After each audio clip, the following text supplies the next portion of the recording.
1 João 4, leio verso 1 até verso 8. Amados, não deis crédito a qualquer espírito. Antes, provai os espíritos se procedem de Deus. Porque muitos falsos profetas têm saído pelo mundo fora. Nisto reconheceis o Espírito de Deus. Todo espírito que confessa que Jesus Cristo veio em carne é de Deus. E todo espírito que não confessa Jesus não procede de Deus. Pelo contrário, este é o espírito do anticristo, a respeito do qual tendes ouvido que vem, e presentemente já está no mundo. Filhinhos, vós sois de Deus, e tendes vencido os falsos profetas, porque maior é aquele que está em vós do que aquele que está no mundo. Eles procedem do mundo, por essa razão falam da parte do mundo, e o mundo os ouve. Nós somos de Deus. Aquele que conhece a Deus nos ouve. Aquele que não é da parte de Deus não nos ouve. Nisto reconhecemos o espírito da verdade e o espírito do erro. Amados, amemo-nos uns aos outros, porque o amor procede de Deus. E todo aquele que ama é nascido de Deus e conhece a Deus. Aquele que não ama não conhece a Deus, pois Deus é amor. Só até aí. Que o Senhor nosso Deus possa nos abençoar agora, nesse momento em que vamos meditar, ouvir, prestar atenção naquilo que esse texto tem a nos ensinar. O tema desta mensagem é a verdadeira obra do Espírito. A verdadeira obra do Espírito Santo. É a ele que me refiro aqui. E o texto começa falando a respeito de falsos espíritos que saem pelo mundo afora, mediante falsos profetas e os seus ministérios. E aqui está o ponto muito importante que João quer destacar e que nós, claro, precisamos aprender nessa noite. Nós precisamos aprender hoje, nos nossos dias, mais uma vez, qual é o verdadeiro papel do Espírito Santo na vida do crente. Afinal de contas, quem é esse Espírito Santo? O que, afinal de contas, o Espírito Santo faz? Muitas pessoas dos nossos dias conectam a presença do Espírito Santo com uma série de evidências que acontecem, especialmente nas reuniões públicas, evidências extraordinárias, relacionadas muitas vezes a um comportamento que foge do normal, pelo menos dentro do nosso ponto de vista. Mas será que isso é mesmo, de verdade, aquilo que o Espírito Santo produz na vida de alguém? Ou será que isso é prova de que o Espírito Santo está presente? Esse texto nos ajuda a responder essa pergunta. Eu estava de férias, agora há pouco tempo atrás, e eu tive a oportunidade de conversar com alguém que é um simpatizante da fé, que admira a pregação, embora não confesse a fé nos mesmos termos que nós, mas nós estávamos conversando. E ele diz assim: olha, o que mudou a minha impressão sobre os evangélicos, os crentes, como você queira dizer, foi especialmente você e a sua igreja lá. Falei, ele disse, porque eu não gostava de crente, né? Se perguntar aqui, pode ser que tenha outros que também não gostavam de crente. Hoje está aqui, é mais crente que todo mundo, né? Porque Jesus faz isso mesmo. Assim como fez com Paulo, faz com alguns de nós até os nossos dias. Mas veja, e eu, claro, curioso, perguntei, e qual era o seu problema com eles antes? E ele falou assim, é que a igreja que eu conheci era uma bagunça total. Desde o começo até o final, eram várias pessoas falando, várias pessoas conversando ao mesmo tempo, pessoas gritavam, pessoas se jogavam no chão, pessoas tremiam, você não entendia o que estava acontecendo lá. Tinha alguém lá na frente, é verdade, mas todo mundo ao redor ficava falando e gritando e balbuciando e repetindo certas coisas que me fizeram ter a impressão que eu estava no meio de uma histeria coletiva. Isso foi um não crente que me disse. Mas as pessoas conectam isso ao ministério do Espírito Santo na nossa vida. Lá no século XVIII, um teólogo chamado Jonathan Edwards, ele é considerado por muitos o maior teólogo da história da América.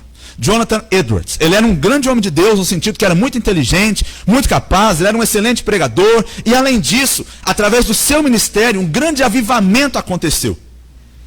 Ele pregou uma mensagem lá no Yale College, em 1741. E o tema daquela mensagem era a verdadeira obra do Espírito Santo. Porque Jonathan Edwards sabia que, embora nesses momentos de avivamento, que são realmente ações sobrenaturais do Espírito Santo sobre o seu povo reunido, Embora isso seja real, embora o Espírito Santo trabalhe, Satanás é astuto. E ele segue cada passo que Deus dá, pervertendo e caricaturando a sua obra. Portanto, é claro que ele, que era um homem de Deus, que estava vendo o Espírito Santo agir, mas ele se preocupou. Será que realmente isso aqui é o Espírito Santo agindo? Ou será que no meio disso aqui existem também manifestações que de fato não vêm de Deus? Veja, essa mesma preocupação se faz necessária hoje. É por isso que nós vamos olhar para esse texto. Esse texto aqui não esgota todo o ministério do Espírito Santo. Ele não fala tudo que o Espírito Santo faz. Claro que não. Para isso você tem que estudar pneumatologia. Nós temos o Instituto Bíblico todo sábado, das 13 às 17 horas. Temos pneumatologia, que é uma excelente matéria, que vale a pena você conhecer. Mas esse texto fala um pouquinho a respeito do que o Espírito Santo faz. E é sobre isso que eu quero falar com você hoje, nessa noite. Eu vou ser sucinto, prometo para você. Antes, porém, de entrar no texto propriamente dito ainda, algumas observações importantes. Primeiro, quem é o Espírito Santo? Primeira resposta clara, resposta que tem que ser contundente na nossa boca. O Espírito Santo é Deus. Amém? O Espírito Santo é divino. Ao Espírito Santo na Bíblia são atribuídos os nomes de Deus, os atributos de Deus e as obras de Deus. O Espírito Santo na Bíblia é tido como igualmente digno de toda glória junto com o Pai, junto com o Filho.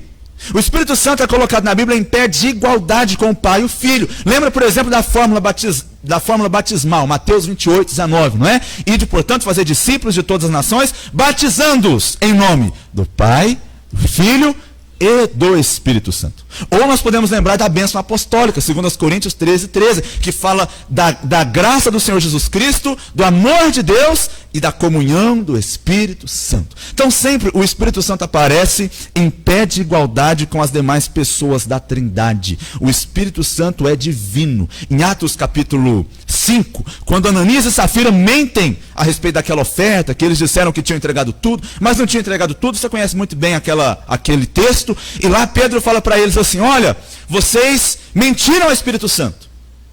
E aí um pouquinho mais para frente, o mesmo Pedro fala, olha, vocês mentiram a Deus. Por quê? Porque o Espírito Santo é Deus. Então, para nós, para a doutrina bíblica, o Espírito Santo é Deus. E claro, cabe dizer aqui, ainda que isso seja óbvio, que o Espírito Santo é um ser pessoal. Não é uma energia que vem de Deus, não é uma espécie de outra manifestação diferente de Deus, ele não é só o poder de Deus, inclusive a Bíblia distingue entre a pessoa do Espírito e o poder do Espírito. Então o Espírito Santo é uma pessoa. A Bíblia diz, veja, que ele tem inteligência, João 14, 26, ele tem vontade, Atos 16, 7, ele tem sentimentos, Isaías 63, 10, assim como uma pessoa. Além disso tudo, ele fala, testifica, ordena, revela, luta, intercede, vivifica e até mesmo tem ciúme, como diz Tiago, capítulo 4, versículo 5.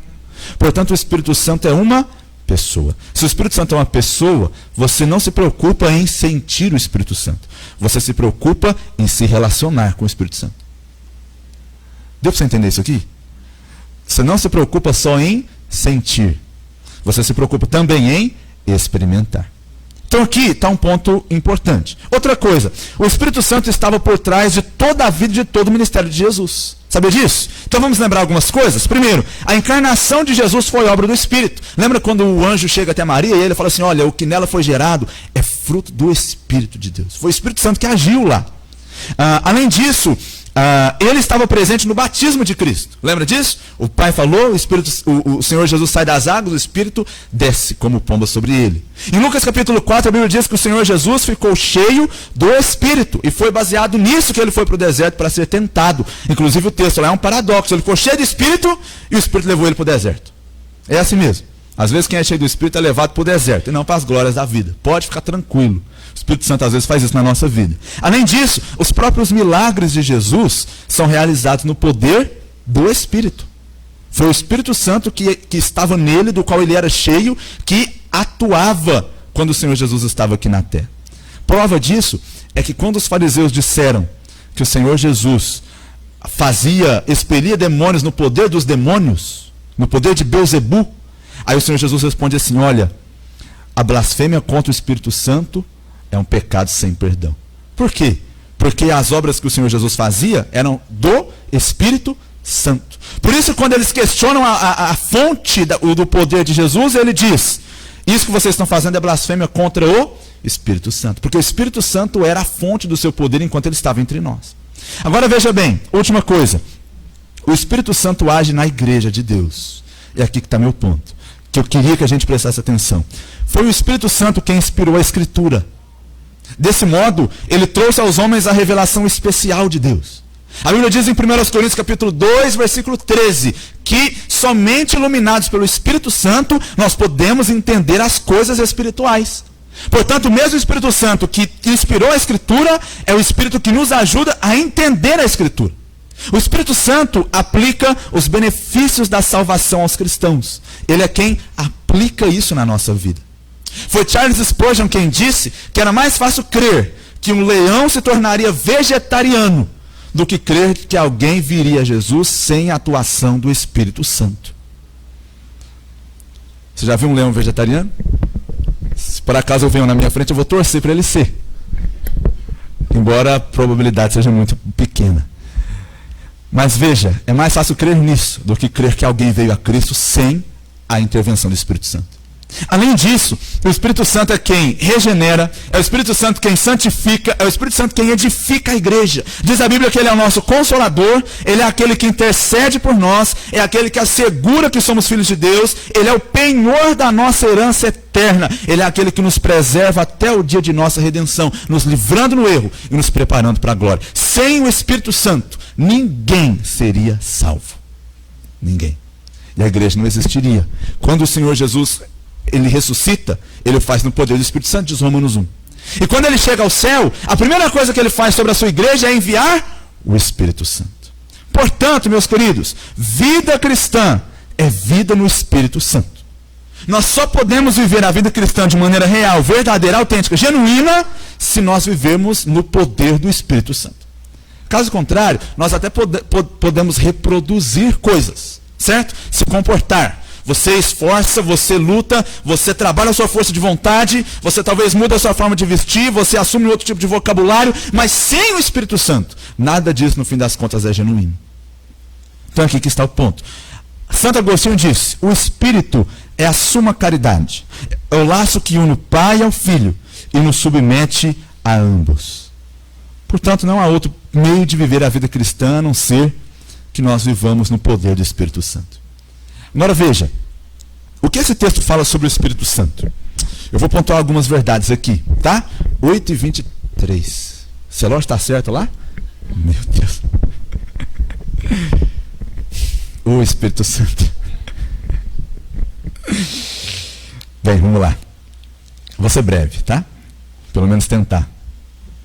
Em primeiro lugar, o Espírito Santo promove a exaltação do Senhor Jesus Cristo. J.I. Packer diz que o ministério do Espírito Santo é o ministério do holofote. Quando você vai a um lugar, tipo, talvez um lugar e você vê um prédio bonito, ou você vai a um jardim e você vê árvores bonitas, frondosas, especialmente à noite, você percebe que várias delas costumam ter no seu pezinho um holofotezinho que faz ela aparecer. Você está olhando a árvore. O que é belo aos seus olhos é a árvore. Mas você só pode enxergar a árvore porque aquele holofote está por baixo, apontando ela para você. O Espírito Santo tem a principal missão de operar amor por Jesus, o Filho de Deus e o Salvador dos homens. O que o Espírito Santo faz em primeiro lugar? Ele faz com que nossos olhos se voltem para Jesus. Então veja bem o que eu estou dizendo para você aqui, porque isso é importante. Se não tem Jesus no meio, também não tem Espírito Santo. Você ouviu isso aqui? Se não há Jesus, não há Espírito Santo.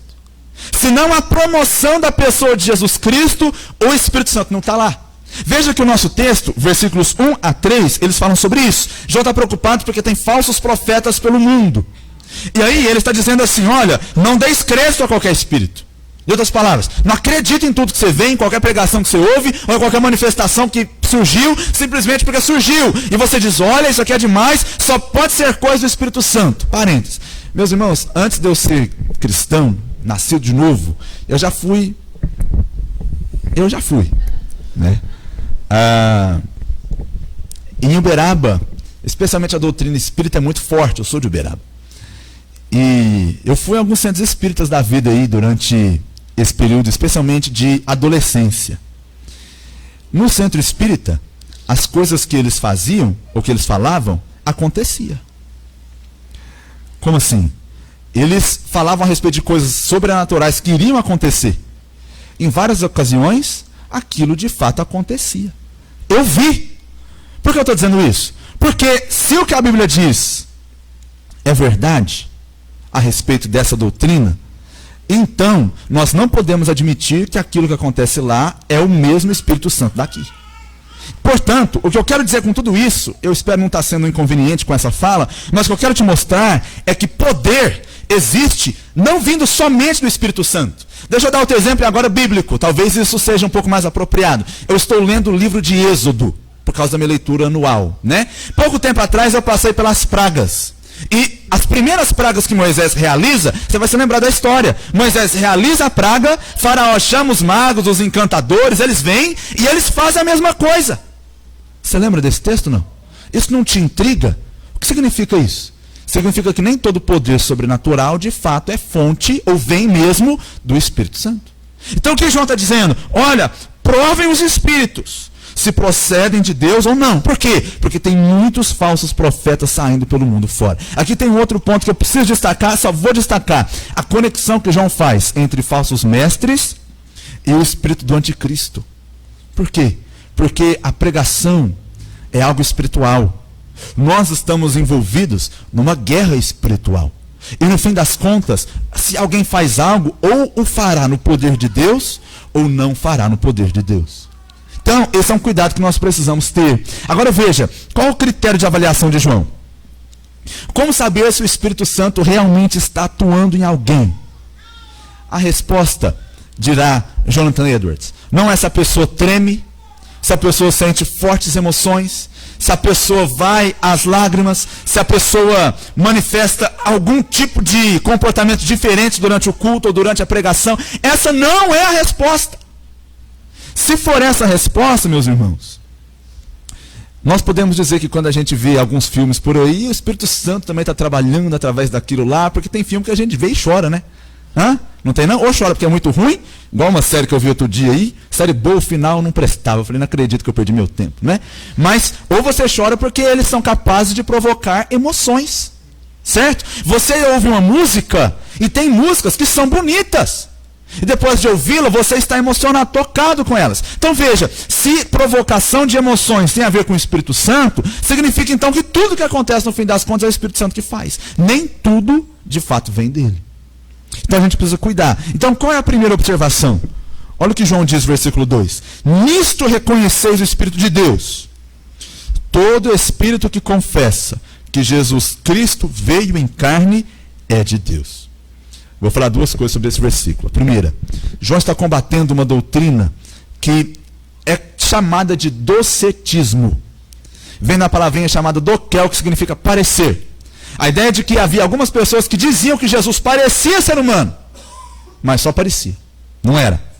Ou ele era um homem normal, que foi tomado pelo Espírito de Jesus depois do seu batismo. E esse Espírito foi embora logo antes da crucificação.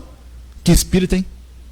Pega o cara estava lá vivendo a vida dele, e de repente sai do cara bem na hora que o cara vai ser crucificado, né? Então ou era essa a hipótese, ou era a hipótese de que ele parecia um ser humano, mas de fato ele não era um ser humano, ele era apenas um espírito, uma espécie de fantasminha, algo dessa natureza aí.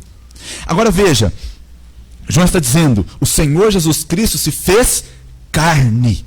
Essa é uma doutrina muito importante, a chamada doutrina da união hipostática. Ele era Deus, mas ele também é totalmente ser humano.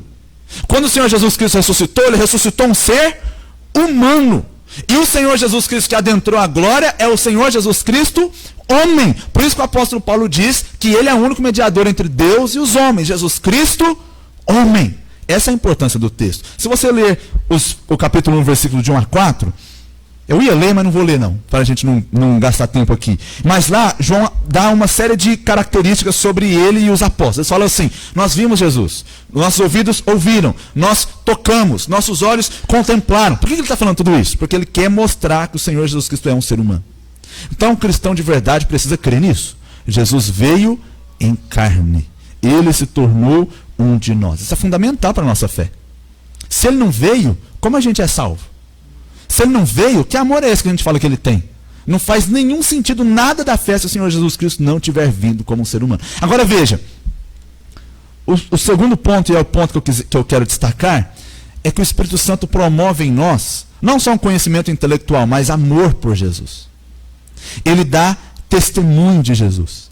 O Senhor Jesus falou assim: quando porém vier o Consolador, que eu vos enviarei da parte do Pai, o Espírito da verdade que dele procede, esse dará testemunho de mim.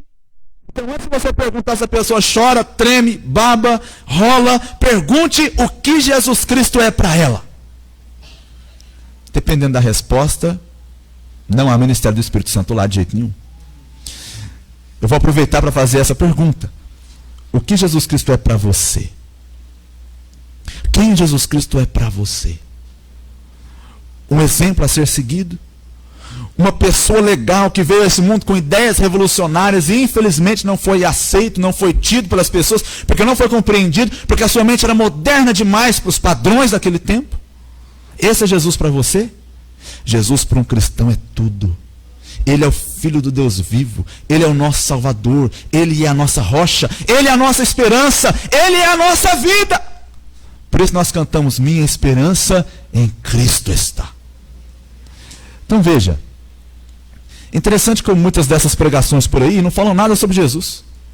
Falam de um monte de coisa, falam bonito, mas não falam de Jesus, ou não falam dele como ele realmente é. Você tem dois erros: ou você pode fazer tudo e não falar de Jesus, ou você pode tirar a identidade de Jesus e colocar outra no lugar. Então você fala de Jesus de uma forma que te agrada. É o que as pessoas têm feito por aí. Outra ênfase, outro problema, é essa ênfase exagerada na busca pelo Espírito Santo nas igrejas. Pastor, você está falando que a gente não pode pregar do Espírito Santo? Se for, estou errando, porque eu estou pregando. Mas o que eu estou dizendo aqui é que o alvo do Espírito Santo é glorificar Jesus Cristo. É isso que acontece dentro da Trindade. As pessoas se glorificam mutuamente. O Senhor Jesus Cristo quis dar glória ao Pai. O Espírito Santo quer dar glória ao Filho. E assim sucessivamente. Então veja, quando há amor por Jesus, conhecimento de Jesus, há ação do Espírito Santo. Segundo lugar, o Espírito Santo, versículo 4. Já estou no versículo 4. Falei para você que eu ia ser rápido. A Bíblia diz, versos 4 e 5. Filhinhos, vós sois de Deus, tendes vencido os falsos profetas, porque maior é aquele que está em vós do que aquele que está no mundo. Então esse texto nos mostra que há uma oposição do Espírito Santo contra os interesses do mundo, ou do reino de Satanás, por assim dizer. O Espírito Santo se opõe contra os interesses do reino de Satanás. O mundo busca encorajar, firmar, busca promover, busca fomentar as paixões carnais, naturais, humanas e pecaminosas ante Deus. Mas aquele que tem o Espírito Santo atuando em si, esse, diz a Bíblia, se opõe contra os interesses do reino de Satanás. Gente, lembra do capítulo 2, versículo 15, muito conhecido, né? Não ameis o mundo nem as coisas que há no mundo. Se alguém amar o mundo, o amor do Pai não está nele. Então veja bem, qual é uma das provas que o Espírito Santo está atuando? É a oposição contra os valores deste mundo. Se nós dissemos que somos de Deus e continuamos vivendo, pensando e agindo da mesma forma que o mundo age, então nós não somos de Deus. Esse é o ensino bíblico aqui. Então veja bem, eu vou destacar 3 coisas. A primeira, a vitória contra os falsos profetas. Veja, a Bíblia diz: tendes vencido os falsos profetas. O que significa isso? Essa palavra vencer tem a ver com peleja, guerra, luta. Por isso que eu estou falando que é uma oposição. Porque aquelas pessoas não somente ignoraram os falsos profetas, elas se opuseram à pregação deles. A igreja de Éfeso, que é possivelmente a igreja que recebeu essa carta, é lembrada lá no Apocalipse como pessoas que não toleravam os falsos profetas. O Senhor Jesus elogia eles por causa disso. Só que eles tiveram um problema também, né? E o problema deles foi que eles abandonaram o seu primeiro amor. Então essa é a parte triste. Nós não podemos ser como eles nesse sentido. Mas isso é uma evidência de que aquelas pessoas estavam se opondo ao avanço do reino de Satanás neste mundo. A Bíblia diz assim: não vos torneis cúmplices das obras infrutíferas das trevas. Antes, porém, reprovai-as. Quem tem o Espírito Santo faz isso. Então essa é mais uma verdade. Agora veja, qual é a fonte dessa vitória? Não tem a ver com a capacidade oratória da pessoa, com a capacidade intelectual da pessoa, com o fato de que os crentes de Éfeso eram de alguma maneira mais especiais do que os demais. A Bíblia diz, eles venceram porque maior é aquele que estava neles do que aquele que estava no mundo. Então quem é que dá vitória sobre o mundo? O Espírito Santo. Se nós queremos viver uma vida vitoriosa neste mundo, é no poder do Espírito Santo. Finalmente, qual é o motivo dessa vitória? Parece não ser tão evidente. Porque, afinal de contas, mesmo que eles desprezavam os falsos profetas estavam lá. O reino parecia que continuava acontecendo. E aí, o versículo 5 responde. E o versículo 5 diz assim: eles procedem do mundo. Por essa razão, falam da parte do mundo. E o mundo os ouve. Falsos profetas vão fazer sucesso? Vão ter igreja cheia? Vão. Por quê? Porque eles vêm do mundo, falam para o mundo e o mundo ouve. Então é aí que está o ponto central que a gente precisa entender. Aquele que é alvo do agir do Espírito rejeita o que vem do mundo. Mas por quê?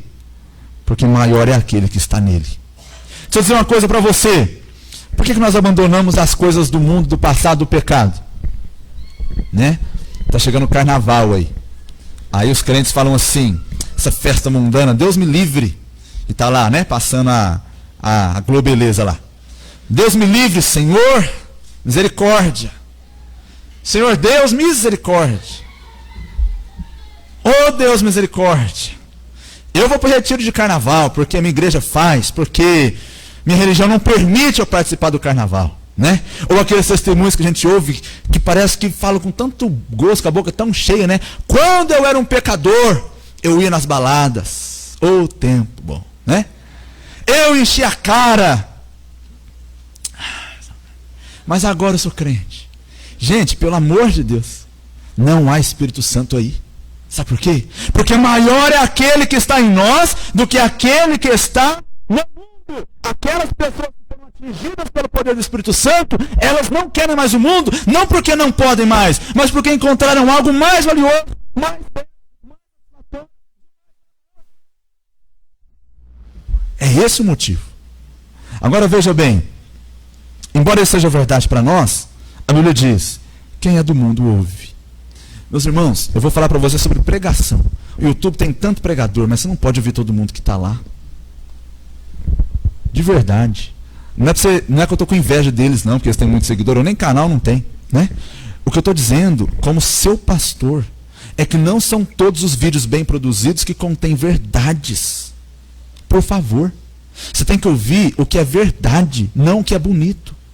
Por favor. Agora veja, o pastor, como é que é o nome dele mesmo? Estava aí de manhã. Moisés. O pastor Moisés falou hoje que existe muita pregação que na verdade é uma máscara, mas por trás dela só tem conceitos antropocêntricos, né? E isso é a mesma coisa que tem acontecido nos nossos dias, infelizmente. Tem muita pregação que nos agrada simplesmente porque massageia o nosso coração pecador. Tem vários exemplos, mas eu tenho que dar aquele. Você conhece a música Sabor de Mel, fez muito sucesso, né? Quem te viu passar na prova e não te ajudou, quando te vê na bênção, vai se arrepender. Você conhece essa música aí? Se não conhece, não precisa procurar também não, né?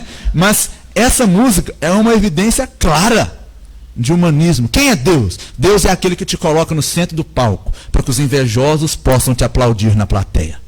Pelo amor de Deus, isso é humanismo puro. Mas tem o nome de Deus no meio. E aí a gente ouve porque é gospel.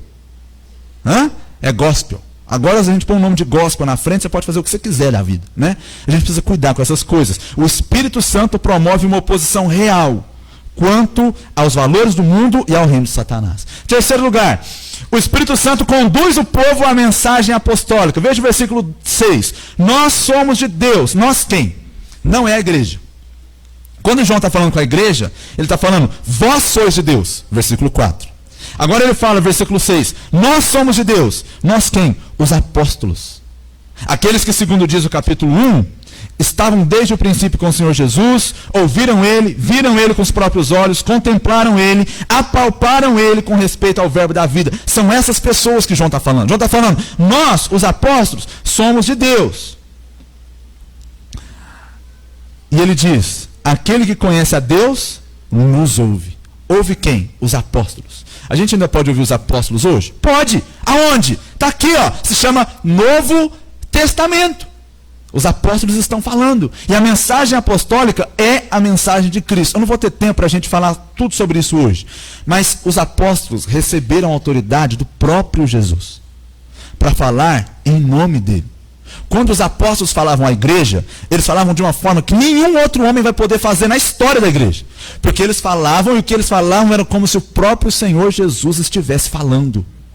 Por isso, irmãos, que não existe apóstolo hoje. Você acha que Valdomiro é apóstolo? Pelo amor de Deus, ele não é apóstolo coisa nenhuma. Não existe apóstolo vivo.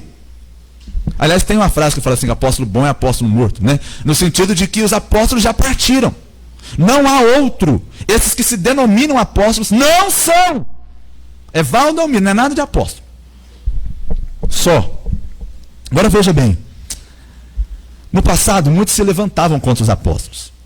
Lembra que o apóstolo Paulo, em várias cartas, ele defende o seu apostolado. Você lembra disso? Acontece em muitas cartas do apóstolo Paulo. Por que isso acontecia? Porque os apóstolos desfrutavam de uma autoridade que era conferida pelo próprio Senhor Jesus. Agora veja, o Espírito Santo exalta a verdade à medida que leva os nossos olhos à mensagem apostólica. Veja o que diz a Bíblia. Aquele que conhece a Deus nos ouve. E aquele que não é da parte de Deus não nos ouve.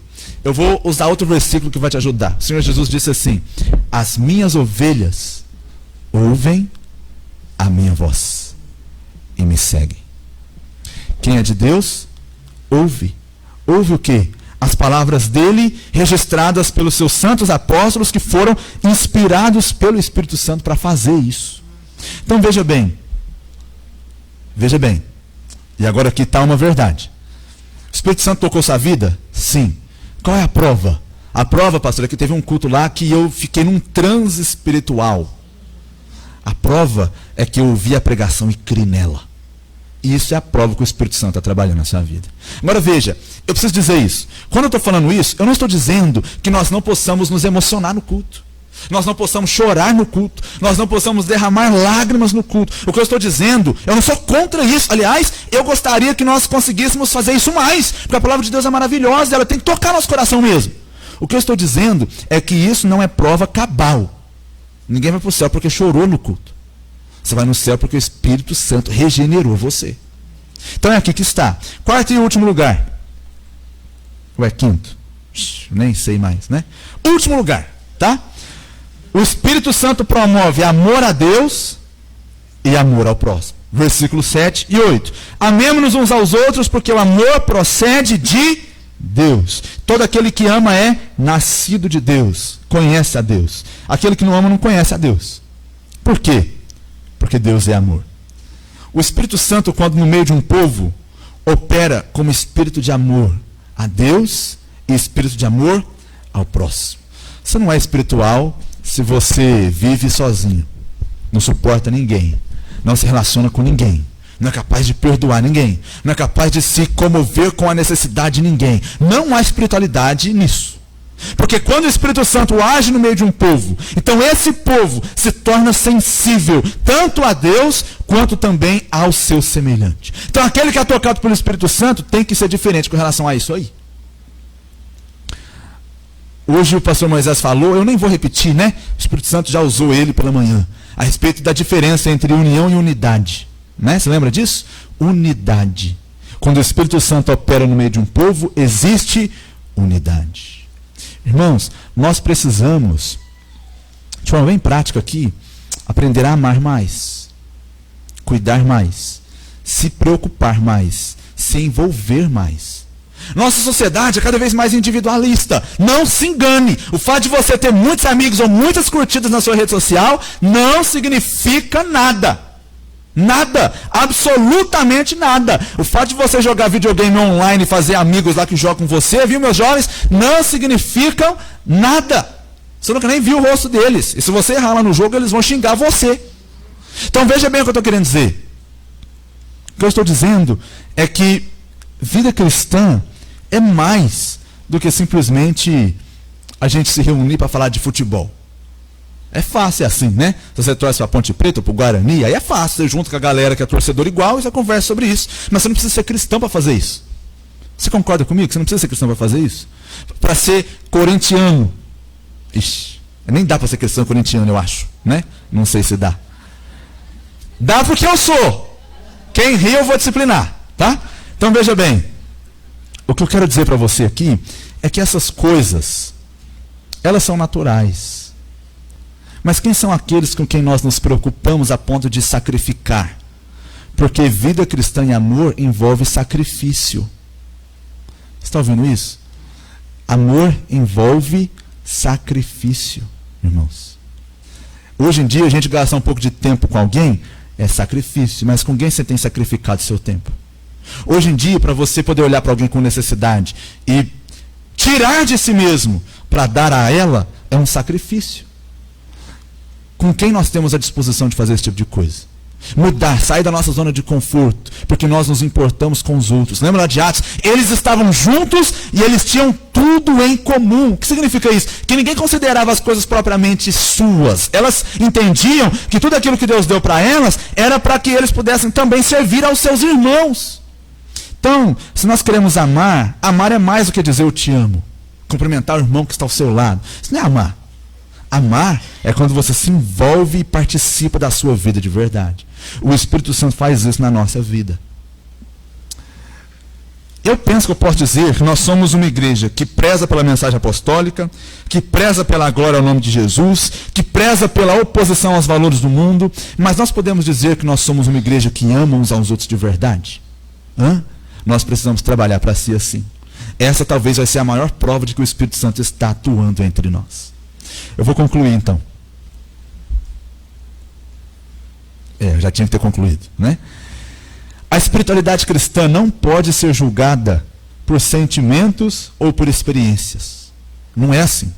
Veja, nenhum dos efeitos que aparecem quando o Espírito Santo está presente, no avivamento, por exemplo, como lágrimas, tremores, gemidos, desmaios, nenhum deles são apresentados nas Escrituras como sinais do favor de Deus. A Bíblia não diz, quando o Espírito Santo estiver entre vós, vocês tremerão. A Bíblia não diz isso.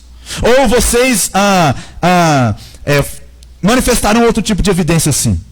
O que caracteriza no fim a obra do Espírito Santo é a valoração, é a participação no Cristo encarnado, crucificado e ressurreto pelos nossos pecados. O que faz o Espírito Santo agir em nós é a nossa vida cativa à Escritura, de maneira que os nossos pensamentos mudam de acordo com o que a Bíblia ensina. As pessoas hoje querem mudar o que a Bíblia ensina com base nos próprios pensamentos. Já viu? Você vai para a Bíblia com a ideia pronta. Você só quer fazer a Bíblia dizer aquilo que você já pensa de antemão. Não é isso. O Espírito Santo tem que quebrar nossa mente e fazer a Bíblia ser agora a nossa forma de enxergar a realidade. É isso que, afinal de contas, o Espírito Santo vai fazer na nossa vida. Veja. E eu termino com isso. A natureza humana não pode ser modificada por reformas sociais, por educação, por moralidade. Quando muito, essas são evidências externas que aliviam um pouco o sofrimento da gente nessa vida. Mas a transformação real, transformação genuína, foi uma obra sobrenatural da graça de Deus. E só o Espírito Santo pode fazer isso. Por isso, nós precisamos do Espírito Santo. Por isso, é necessária uma regeneração que proceda do alto para nos inserir no corpo de Cristo e na vida cristã. Ninguém pode predizer ou controlar quem vai experimentar a regeneração, que é, em última análise, obra do Espírito Santo de Deus, segundo a sua vontade soberana. Agora veja, por que tudo isso é importante? Porque se nós entendermos isso, nós vamos parar de tentar viver com base nas nossas próprias manobras, na nossa religiosidade, nos nossos métodos, no nosso jeito de governar as coisas. E nós vamos passar a depender de quem? do Espírito Santo. Se é por causa dele que nós somos trazidos a Cristo, é no poder dele que nós vivemos a vida cristã nesse mundo. No poder do Espírito Santo. Então hoje, qual é o nosso convite? O nosso convite é que nós deixemos para trás a tentativa de ser igreja pelas nossas próprias forças. E passemos a buscar a direção, a orientação e o poder do Espírito Santo. Quando você vai vencer esse pecado aí? Não é quando você tiver muita força de vontade. É quando você viver no poder do Espírito Santo. Quando você vai viver de acordo com a vontade de Deus. Não é quando você fizer a segunda faculdade, a pós-graduação, o mestrado e o doutorado. É quando você aprender a ser sensível à direção de quem? Do Espírito Santo. Quando é finalmente que as pessoas ao nosso redor vão se converter? Não é pela nossa oratória, ou por causa de algum artifício que nós encontramos por aí. É porque nós vamos pregar na dependência e no poder do...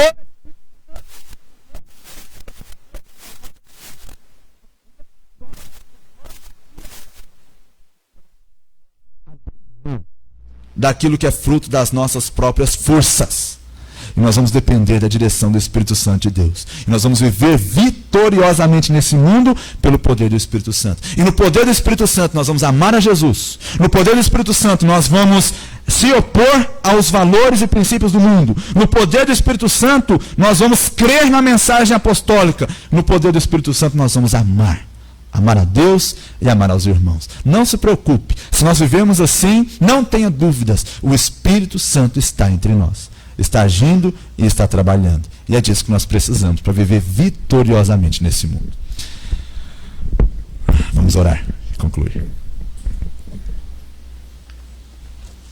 Nosso Deus, nosso Pai. A minha oração é muito simples. Eu quero rogar ao Senhor por esta igreja local, por cada componente, cada membro, cada um daqueles que fazem parte do nosso convívio. E o meu pedido a favor deles é este: que o Senhor derrame o teu Espírito Santo, de maneira a quebrantar nossos corações, a nos dar vitória sobre o mundo, a vivermos uma vida voltada e centrada naquilo que o Senhor nos revelou sobre si mesmo. E que o Senhor abra os nossos olhos a fim de que possamos enxergar as riquezas, a glória que há em Jesus Cristo. Para que dessa forma nós vivamos neste mundo de maneira sensata, justa e piedosa. Nossas armas, nossas forças, nosso poder, nossa sabedoria depositamos ao pé da cruz. E mais uma vez rogamos ao Senhor, em nome desse mesmo Jesus Cristo, que opere em nós mediante a ação soberana e sobrenatural do teu Espírito. É ela que nós aguardamos e é somente nela que nós vamos viver. Em nome de Jesus, amém. Terminamos o culto. Senhor Deus te abençoe, te guarde, tenha uma ótima semana.